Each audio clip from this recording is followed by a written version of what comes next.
11h50, o Centro de Educação Aberta e à Distância, o SEAD, o Departamento de Engenharia de Produção, Economia e Administração da UFOP, realizam diversas ações e projetos na área da educação ambiental. Nos últimos 3 anos, um processo formativo em educação ambiental foi oferecido para a formação de professores da rede pública. Nos próximos anos, também será incluído nos trabalhos a formação universitária em várias áreas. Para falar mais sobre esse assunto, recebemos em nossos estúdios a coordenadora do SEAD UFOP, professora Dulce Maria Pereira, e a professora Márcia Paixão, da Federal de Santa Maria. Bom dia, professoras. Muito obrigado pela presença de vocês aqui na Rádio UFOP. É um privilégio estar com você. Bom dia, é um prazer estar aqui com vocês. Que bom. Professora Dulce, até pouco tempo, em torno de 15 a 20 anos, não se discutia tanto a questão ambiental. Final da década de 80 e início dos anos 90, que esse assunto entrou na pauta de discussões de vários países, até chegar hoje os grandes fóruns e congressos como o Rio, mais 20 e outros eventos, né, outros congressos, discussões, porque o tema tem sido mais pautado, inclusive se tornado política pública em algumas nações. Hoje o que se percebe é que o mundo vive uma severa crise ambiental. Um exemplo é o que nós vivemos no nosso aquecimento. As pessoas não conseguem conviver com o calor, uma diferença extraordinária, não é? Que há na temperatura do que acontecia há alguns anos e agora. E isso tem impactos cotidianos. Outra questão da água. E você noticiou algo fundamental. Você noticiou um programa que se faz em Ouro Preto, um programa novo, não é? Que é a redução do IPTU a partir das ações ambientais. Por quê?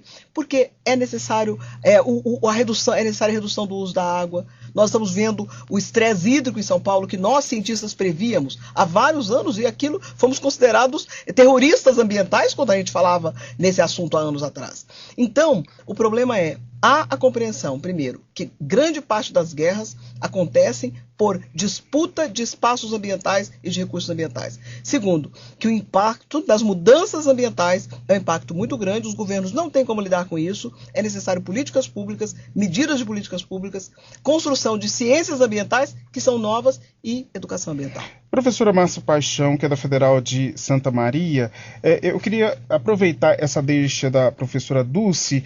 Na opinião da senhora, essa questão que acontece hoje em São Paulo, as pessoas de uma forma geral, aí eu falo o Brasil, as pessoas estão tomando consciência desse problema, da questão hídrica? E aí eu volto à questão para Ouro Preto. Nós em Ouro Preto, será que estamos, na avaliação da senhora, atentos a essa questão de conscientização do uso racional da água e, ao mesmo tempo, a necessidade de políticas públicas para enfrentar esse problema? Olha, eu venho do Rio Grande do Sul, é uma outra realidade, e a gente percebe a necessidade de conscientização das pessoas. E percebemos a importância de termos políticas públicas, mas também a importância da formação. Por isso precisamos trabalhar desde a educação básica até o ensino superior, né, para que as pessoas possam ter consciência, possam se dar conta e possam fazer esse trabalho de preservação do meio ambiente, poder ter o cuidado com a água e com a natureza de um modo geral, né? Em termos de formação de professores da educação básica, da rede pública, qual a avaliação que a senhora faz hoje deste cenário? Qual que é o cenário que nós temos hoje em termos de formação? Olha, está bastante reduzido, vamos dizer assim. Precisamos continuar investindo. Então, essa proposta de fazermos parceria com o MEC, com outras universidades que já vêm trabalhando nessa área, é fundamental, né? Então, por isso que também nós estamos conversando aqui com a UFOP da necessidade e importância de fazermos parceria para que, desde a educação básica, possa ter formação, né? Por exemplo, escolas sustentáveis, educação ambiental, e que se possa mexer no currículo, no próprio espaço físico e na própria questão da gestão escolar. Agora são 11 horas e 55 minutinhos, nós temos apenas 5 minutos aí de bate-papo, mas eu queria que vocês falassem um pouquinho para a gente, rapidamente, como que surgiu a proposta de trabalharem juntas, né, as duas universidades, a Federal de Ouro Preto e a Federal de Santa Maria, onde vocês querem chegar, quais passos vocês já deram nesse sentido de formação de professores? Olha, muito interessante. No caso da UFOP, a UFOP tem 2 universidades parceiras, que são a Universidade Federal do Mato Grosso e Mato Grosso do Sul, e formamos, cada uma das universidades, até agora, cerca de 500 a 600 professores. Nesse ano, nós estamos intensificando e massificando a formação. Em 2015, nós devemos formar mais 700 professores. Então, nós estamos ampliando essa ação. Mas já é um avanço, mas o número pequeno é muito pequeno. A quantidade de professores que nós temos. Muito pequeno. Precisa crescer ainda mais. Foi preciso muita coragem para fazer esse curso, porque ele é um curso que dá trabalho. Deixa eu só perguntar, essa formação, ela se dá aqui em Ouro Preto e na Federal, como que é? Ou é aberto para todo o Brasil? Ela se dá... É à distância? Nós priorizamos o estado de Minas, mas no caso da UFOP, como nós iniciamos antes com a Federal do Mato Grosso e Mato Grosso do Sul, nós hoje fazemos capacitação em vários estados do Brasil. Na Amazônia, por solicitação do próprio Ministério da Educação. Na Amazônia, nós estamos em vários estados da Amazônia, Acre, Amazonas, o estado do Pará, o estado do Amapá. Além disso, nós temos trabalhado com a Bahia, é um outro estado que nós da Federal de Ouro Preto trabalhamos. No caso, várias universidades aderiram ao programa agora, e isso é muito rico. Uma delas, a Universidade Federal de Santa Maria. Uhum. São universidades que têm muito conhecimento, por exemplo, a Santa Maria tem muito mais conhecimento no trabalho com população rural, com educação do campo, do que nós temos na UFOP. Exatamente. E nós vamos aprender com eles. Em compensação, nós temos uma vasta experiência em 2 áreas. Uma delas, as tecnologias.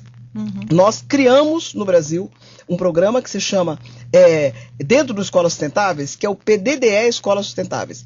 Todas as escolas do Brasil que se predispuserem a ter professores que façam o curso e que, além disso, organizarem as suas comissões pela qualidade de vida, e esse ano aquelas que tiverem feito a Conferência Infanto-Juvenil, podem receber um dinheiro dentro da escola por um sistema automático, que é dentro do PDDE, a escola, inclusive Ouro Preto, nós asseguramos Ouro Preto, essa escolha para Ouro Preto, para Mariana. Essas escolas podem fazer o seu programa de escolas sustentáveis, justamente para fazer o seu telhado verde, a sua coleta de água de chuva. Então, essas tecnologias a UFOP tem. Agora, Santa Maria sabe de gênero, sabe trabalhar com mulheres. A professora Márcia Paixão é uma especialista em ecofeminismo. Então, nós fazemos uma grande troca. E agora são várias universidades no Brasil.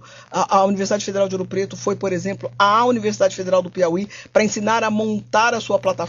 Uhum. Esse é um conhecimento do SEAD. Exato. Que é compartilhado. E essa é a nossa parceria, quer dizer, aqui tem um saber já vivenciado, experimentado, e que estamos trabalhando em conjunto. Então, a Universidade Federal de Santa Maria está começando a fazer esse tipo de trabalho de educação sustentável a partir da educação do campo, porque é a nossa realidade regional, né? Então, toda essa formação, essas informações precisam também chegar lá e ser embriões, vamos dizer assim, de novas ações, de novas propostas, para que essa escola sustentável, esse pensamento socioambiental possa ser possível.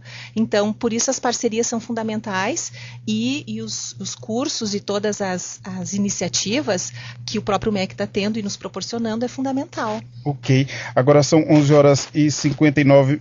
Nosso tempo teria acabado, mas eu acho pouco provável encerrar esse assunto aqui, porque é um assunto muito interessante. A gente pede até desculpas hoje ao nosso ouvinte. Nós não teremos hoje o repórter nacional direto de Brasília.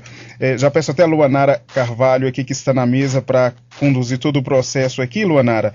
E a gente vai continuar conversando, então, com as professoras, a professora Márcia Paixão, da Federal de Santa Maria, e a professora Dulce Maria, aqui da Federal de Ouro Preto, mais precisamente do SEAD, né, que é o nosso Centro de Educação Aberta e à Distância.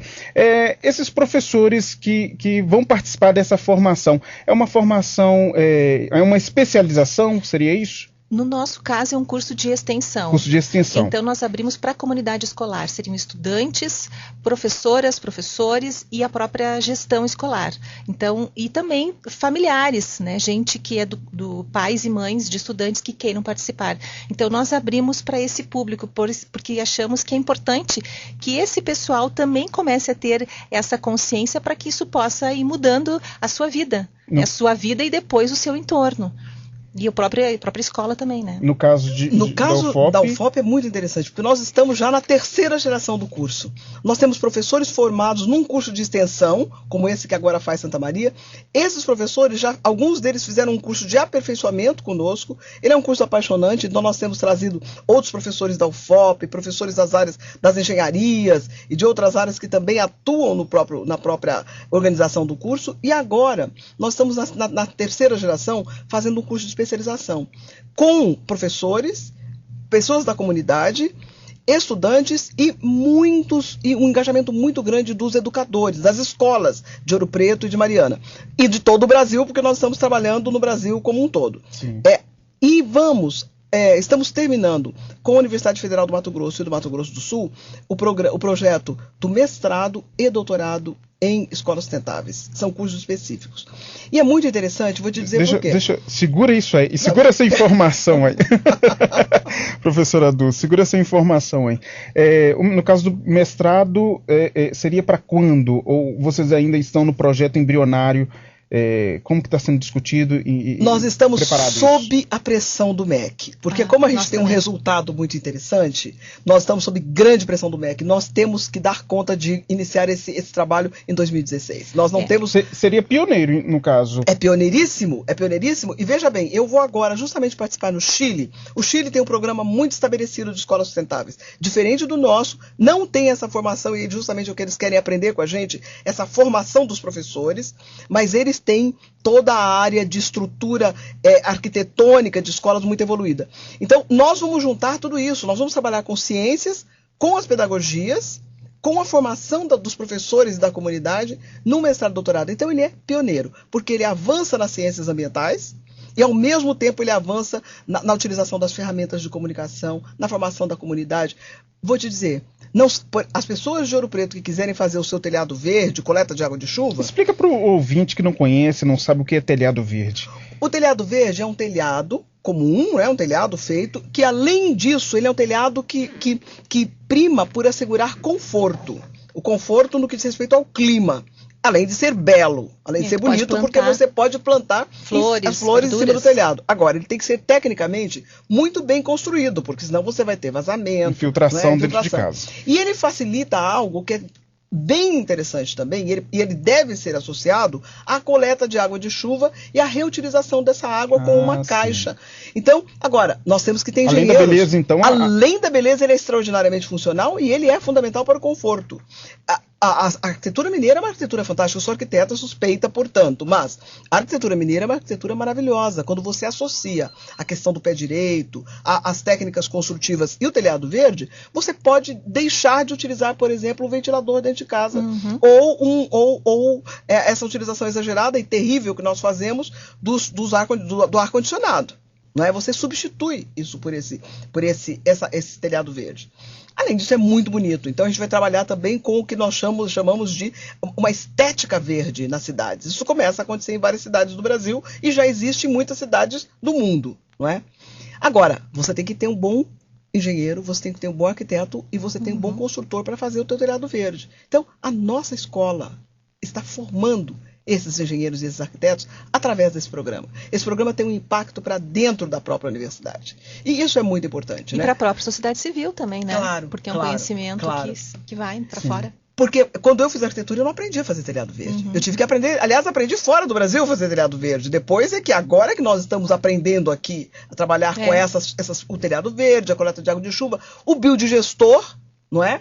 Nós que vamos fazer, por exemplo, estamos trabalhando para fazer um biodigestor dentro da própria Universidade Federal de Ouro Preto. Não é? Então, o tratamento de resíduos feito pela própria unidade. Então, são ciências novas, é um processo de ensino que nos impacta a todos. Nós, arquitetos, temos que reaprender, os engenheiros têm que reaprender, o sistema de ensino, a nossa grade curricular também é impactada por um programa e um curso como esse. Então, é um privilégio estar vivo e poder fazer um projeto como esse. Antes de avançarmos um pouco mais nesse bate-papo ambiental, está chegando aí uma perguntinha do ouvinte, agora são 12:05.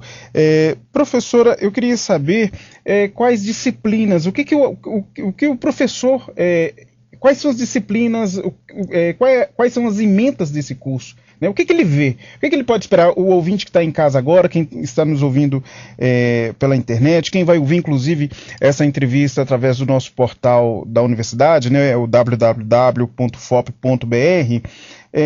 estou interessado em fazer a especialização, estou interessado em fazer o curso de extensão, mas o que vai ser oferecido a mim como profissional?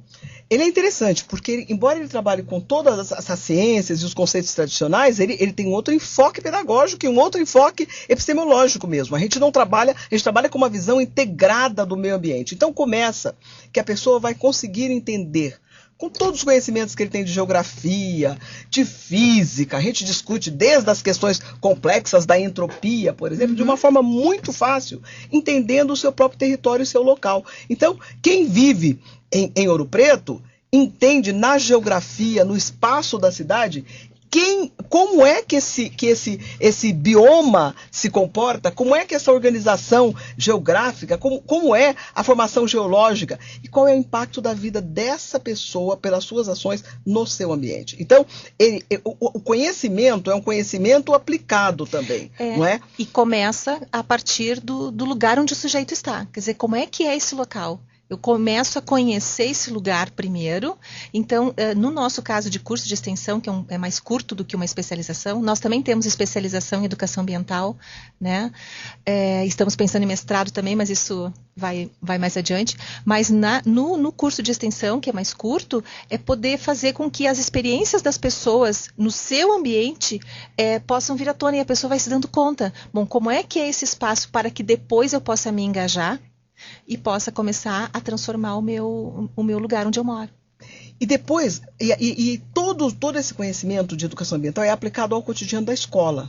Quer dizer, essa pergunta que eu estava aqui na gaveta para fazer, o que vocês esperam lá na ponta? Lá na ponta. O ensino de matemática, o ensino de língua portuguesa, o ensino de outras línguas, inglês, espanhol, todo esse ensino é transversalizado pela questão ambiental. Então começa desde a alfabetização, desde o ensino de 1+1. Se eu fosse falar 1+1, uma árvore mais uma árvore dá quantas árvores? 2 árvores. Uma árvore menos uma árvore dá quanto? 0 árvores. Né? E qual é o impacto disso? Exatamente. Então, nós mobilizamos os conhecimentos dos educadores para que eles consigam aplicar as ciências ambientais nesses conhecimentos. Agora, isso avança com uma teoria profunda de tudo o que foi produzido justamente a partir daquilo que você falou no início do programa, porque para fazer a Eco 92 foi preciso construção de muita ciência. Para chegar a Rio+20 teve muito mais ciência, só que essa ciência não chega na ponta. O que nós fazemos é transformar em uma linguagem bastante clara e simples toda essa produção científica na ponta, para que o professor saiba como é que ele organiza. Não é só organizar uma horta. Como é que ele organiza uma horta para que essa horta seja pedagógica?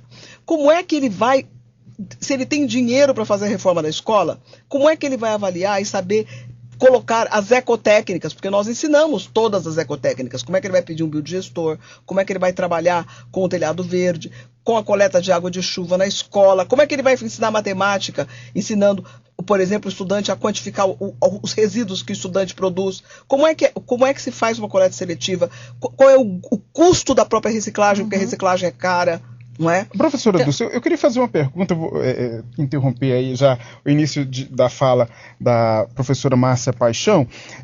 Por que diante dessas questões todas ecológicas, ambientais, que a gente acompanha pela imprensa hoje, de uma forma tão rápida, né?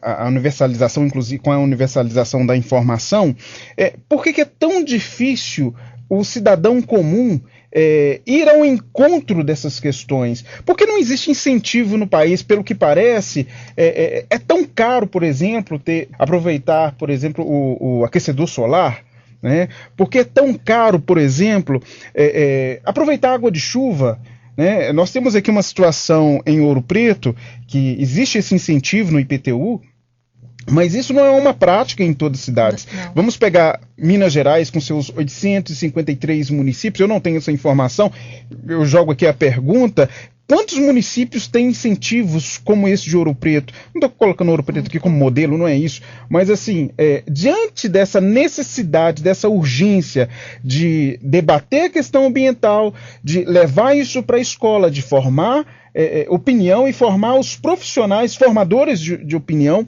porque é tão difícil hoje no país ter incentivos para que a gente contribua. O cidadão comum lá na casa dele, ele possa contribuir, porque lá na escola, por exemplo, na escola o diretor ele pode ter acesso a algum programa, algum edital, alguma coisa muito específica, direcionada para a instituição de ensino, né? E para o cidadão comum, por que é tão difícil tudo isso? Eu queria que vocês aproveitassem essa deixa da escola para explicar um pouco para a gente. Eu acho que é bem complexa toda essa questão que tu colocas aqui, né? A gente precisa, eu vou começar por algumas questões, né? A primeira delas, no meu entender, é uma questão de consumismo. A gente aprende a ser consumista capitalista, é o modelo que está aí. É o que está dado. Então, a gente quer cada vez mais. E para isso, não me importa como eu vou fazer. E eu vou explorar, eu vou dominar. Então, a natureza, o meio ambiente, enfim, a gente acaba dominando. Então, a gente explora. Então, para que eu consiga chegar a ter uma consciência ambiental, socioambiental, eu preciso construir isso. Por isso a importância de começar desde a educação básica, começar a discutir essas questões ligadas ao meu entorno, ao meu cotidiano, para que eu possa perceber que eu não posso explorar a natureza, esse local onde eu vivo. Eu preciso cuidar. E esse conceito de cuidado, que é bem amplo, bem complexo, e que a gente poderia ficar muito tempo falando sobre ele, são questões que a gente precisa debater ainda mais. E, além disso, precisamos de políticas públicas que possam dar conta disso e possam, a partir disso, ajudar ou contribuir para que o cidadão comum, né, possa se dar conta, puxa, eu preciso fazer, preciso cuidar, eu preciso ter uma postura ética diante da vida e que isso significa um cuidado com o meio ambiente. Se eu estiver equivocado, parece um efeito cascata, né? A gente precisa se dar conta disso, precisa acionar os nossos agentes políticos, porque uma outra questão. Os nossos políticos, eles estão atentos a essa questão, porque a gente sabe que tudo passa por regulamentação, né? Para ter desconto nisso, para ter esse benefício, precisa da regulamentação, precisa da lei, né? Precisa da mobilização, seja no legislativo municipal, mas seja estadual ou federal. Mas a sociedade civil organizada é ela que faz a pressão também com os políticos, né? Então a gente precisa desse fortalecimento da sociedade civil organizada para que ela possa buscar os seus direitos. E aí sim fazer as pressões necessárias para o legislativo para que as políticas possam acontecer. Então é de fato uma parceria muito grande que a gente precisa ter nesse sentido, né? Em muitas áreas a gente precisa de parceria para fazer acontecer as mudanças. Não, e tem uma questão séria que vou te falar, nós, os cientistas ambientais, o que a gente tem discutido é o seguinte: foi criado um modelo, a gente tem que pensar o seguinte: nós fizemos toda a Revolução Industrial baseada em duas premissas, sobretudo. Uma delas é: os recursos naturais são infinitos. Segundo, o ser humano pode dominar do jeito que quiser. Exato. Isso gerou um tipo de um modelo industrial, de desenvolvimento industrial, e todo o capital foi investido nisso. Então agora, na verdade, por que se brigou tanto contra os conceitos da Eco 92 e se inventou uma coisa chamada desenvolvimento sustentável, quando a gente discutia sustentabilidade, que é muito mais profunda que desenvolvimento sustentável, só associando o social, o econômico e o ambiental? Porque a gente tem que pensar no território, tem que pensar nas pessoas, tem que pensar na fragilidade do sistema ambiental. Então, nós não queríamos pensar nisso. Pensar nisso significa dizer que nós erramos desde o começo da Revolução Industrial, que a gente fez errado. Então, um exemplo: se a gente está gastando tanto dinheiro fazendo hidrelétrica, etc., etc., quando eu levei um grupo de cientistas brasileiros, professores, para 3 países: Finlândia, Marrocos e África do Sul, para ver como é que estava sendo feito o uso de energia solar. Como é que a gente explica no Brasil essa imoralidade que nós, tendo todo esse sol que nós temos, nós não utilizamos energia solar? Aí volta a pergunta inicial isso? Que eu fiz nesse bloco aqui. É porque nós escolhemos um modelo e nós não queremos admitir que nós erramos. Quem errou? Todos nós. Nós erramos do ponto de vista civilizatório. Então, Por que é que nós estamos aqui num lugar com tanta energia? Se nós poderíamos aqui mesmo estar utilizando energia solar, o custo poderia estar muito reduzido, é cientificamente comprovado. Se o Marrocos conseguiu reconstruir Agadir utilizando energia solar, se a Finlândia, que não tem luz, que tem sol durante pouquíssimo tempo, consegue assegurar que suas escolas funcionem com energia solar, por que é que nós não conseguimos? Nós não conseguimos porque nós ainda estamos atrelados a esse modelo. E se a gente forma pessoas para mostrar que o modelo está errado, nós vamos ter que fazer a coisa nova. Tem um custo, sobretudo para a indústria. É de novo a questão da água em São Paulo, porque a gente quer que as pessoas não tomem banho rapidinho. Claro que tem que tomar banho rapidinho. Mas a grande questão é, onde é que esses recursos hídricos foram utilizados e quem é que de fato usa? É, sobretudo, o sistema industrial. Então, a gente tem que, quando você faz educação ambiental honesta, você desvela, você mostra a origem dos problemas. Você cria aquela possibilidade das pessoas refletirem sobre a realidade. E claro que existiu, durante muito tempo, não se queria que as pessoas pensassem sobre a realidade. Entender a fragilidade do sistema da Terra. Não adianta apavorar as pessoas e nem responsabilizar as crianças. Todos nós somos responsáveis. Por isso é que a educação ambiental, ela é crítica, ela é muito crítica. Então, por muito tempo, não se queria que se pensasse de forma crítica, não é mesmo? E a gente brinca dizendo, finalmente nós conseguimos ter recursos para fazer projetos como esses. Nós temos recursos, nós temos bolsas de estudo, nós produzimos livros, a UFOP tem uma série de livros produzidos, estamos produzindo mais livros. Agora, é ainda a gotinha no oceano, mas é a gota no oceano e a gente sabe que faz diferença, não é? É preciso formar as pessoas nos vários níveis do sistema de ensino e, sobretudo, a comunidade, para que a comunidade faça controle social do uso dos recursos naturais. Professoras, agora são 12h16. Obrigado você que está acompanhando esse bate-papo aqui na Rádio FOP, no Jornal FOP, que hoje um pouquinho maior. Nós temos agora apenas 2 minutinhos e meio para encerrar o nosso jornal. Nós tivemos a pergunta aqui da Suzana Martins, do bairro Veloso. Muito obrigado pela sua audiência, Suzana. Ela disse o seguinte: a Prefeitura concede alguns descontos no IPTU, foi o que nós falamos aqui mais cedo no jornal. Mas ela fala o seguinte: mas sobre o telhado verde, o IPHAN não autoriza. Qual a visão das professoras sobre este assunto? Eu não sei se vocês têm conhecimento sobre essa questão do IPHAN, né? Mas vamos lá. Glaucio, olha, o IPHAN autoriza em determinadas... Claro que não é em todos os lugares. E essa é uma discussão importante que está acontecendo com o patrimônio. E agora a Unesco criou um programa específico. E esse programa vai impactar muito, com certeza, no estudo do patrimônio. Porque, com certeza, esse diálogo é um diálogo que está sendo feito. Agora, não é justificativa, porque o IPHAN não autoriza em algumas localidades. Não é em todas as localidades. Definitivamente nas áreas históricas. Isso aí não pode ser. Mas essas novas áreas de construção, sim, é viável fazer o telhado verde. Não é? Então, é um diálogo institucional que está sendo feito criteriosamente, inclusive não só pelo MEC, com o MEC, mas também hoje com a própria Unesco, que criou um programa que discute preservação de patrimônio e a introdução das novas tecnologias. Então, sim, será viável e eu defendo que realmente nos grandes edifícios históricos não se modifique, é claro, porque preservar é fundamental. E aí é papel do IPHAN preservar. Sim. Eu queria agora as palavras finais, por favor, professoras. O próximo passo agora de vocês, contato, quem quiser fazer o curso, quem quiser acompanhar, ou mesmo apenas conhecer, e para onde vocês estão indo a partir de hoje, com todas essas ideias, projetos e missões, né, na cabeça. Vamos lá, começando com a professora Dulce, aqui do SEAD. Muito obrigada por essa oportunidade. Falar de educação ambiental é sempre muito importante. Nossas metas são, como eu disse, organizar o nosso mestrado. Nós temos no site do SEAD nossa informação. Eu vou dar um telefone, 3559 1306 é o telefone do nosso laboratório, 3559-1306, onde funciona a Agenda 21 e também o processo formativo em Escolas Sustentáveis, mas nós estamos ali, há uma página na internet também, Escolas Sustentáveis UFOP, que pode ser consultado.